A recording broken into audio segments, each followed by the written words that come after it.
চাকরির চেষ্টা করেছিলেন কিন্তু সফল হননি, বরং ঠিক করেছিলেন নিজেই কিছু করবেন। পাটসুতা আর কটন সুতার হাতের কাজেই নিজের ভাগ্য বদলেছেন।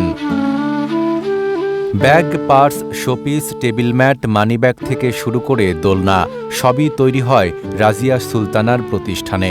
এখান থেকে তৈরি পণ্য যাচ্ছে সৌদি আরব, কাতার, দুবাই, জাপান সহ বিশ্বের ৯টি দেশে। নীলফামারীর সৈয়দপুর শহরের নিয়ামতপুর মুন্সিপাড়ার বাসিন্দা রাজিয়া সুলতানা সংসারের পাশাপাশি উদ্যোক্তা হয়ে ৩ বার জয়িতা নির্বাচিত হয়েছেন। আমার হাজবেন্ড সবসময় আমার পাশে ছিল। ও চাইতো যে আমি কিছু করি, চাকরি না করি, কিন্তু ব্যবসা করবো, এটা চাইতো যে আমার ইচ্ছে মতো কিছু করি, শুধু চাকরি বাদে। এভাবে 2020 সালে প্রথমত এই পাটের কাজটা আমি শুরু করি।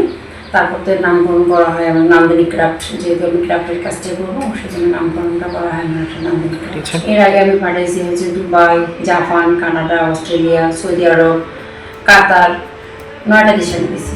শুরুর দিনগুলো সহজ ছিল না। অনলাইন ও সরকারি প্রশিক্ষণ আর ইউটিউব দেখে নিজেকে গড়ে তোলেন রাজিয়া। 2020 সালে সন্তানের জমানো মাত্র 5,000 টাকা নিয়ে শুরু করেন যাত্রা।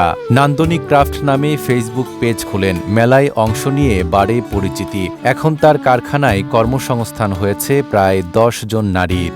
কাজ করি, নিজের হাত দিয়ে যেটা করি সেটা নিজের যে কোনো বানানো জিনিস আমরা নিজেরাই বানাই, ডিজাইন নিজেরাই তুলি। যে কোনো যেটা আমাদের ডিজাইন দেওয়া হয় সেটাই আমরা করি। এগুলো আমরা শিখছি রাজিয়া সুলতানা ম্যাডামের কাছে, আমরা শিখছি, ওনারা আমাকে শিখাইছে, ওখান থেকে আমরা শিখছি। আমি এখানে বিগত 5 বছর থেকে কাজ করি। সবসময় তার পড়াশোনা নিয়ে থাকা হয় না, যে টাইমটা আমরা বসে থাকি সেই টাইমটা আমরা এখানে এসে কাজ করি, আমরা ভালোই সাড়া পাই। অনেক কাজ যেগুলো আমরা করি অনেকের পছন্দ হয় আর কি। সংসারের কাজে লাগে, মহিলা মানুষ বাসায় বসে থেকে তো আর কিছু আয় করা যায় না। এখানে হাতের কাজ করি, সময়ও আমাদের যায়, আবার টাকাটা নিয়ে যায় বাচ্চাদের পড়াশোনার ক্ষেত্রে লাগে, সংসারের কাজে। নারী সংগঠক প্রভাষক শিউলি বেগম বলেন, নানা বাধা পেরিয়ে এখন অনেক নারী স্বাবলম্বী হচ্ছেন। আরও নারী আর্থিকভাবে স্বাবলম্বী হয়ে পরিবারকে সহায়তা করার সুযোগ পাওয়ার আশা প্রকাশ করেন তিনি। বর্তমানে আমরা বেশ বাধা বিঘ্ন পেরিয়ে আমাদের অনেক নারী এখন স্বাবলম্বী। আমি চেষ্টা চালিয়ে যাচ্ছি যে নারীদের স্বাবলম্বিতা আরও আমাদের সাথে আরও নারীরা অংশগ্রহণ করুক এবং তারাও পরিবারের সাথে আর্থিকভাবে সহায়তা করার সুযোগটা পাক। নিজের স্বপ্ন বাস্তবায়নের পাশাপাশি অন্য নারীদেরও স্বাবলম্বী করে তুলছেন রাজিয়া সুলতানা।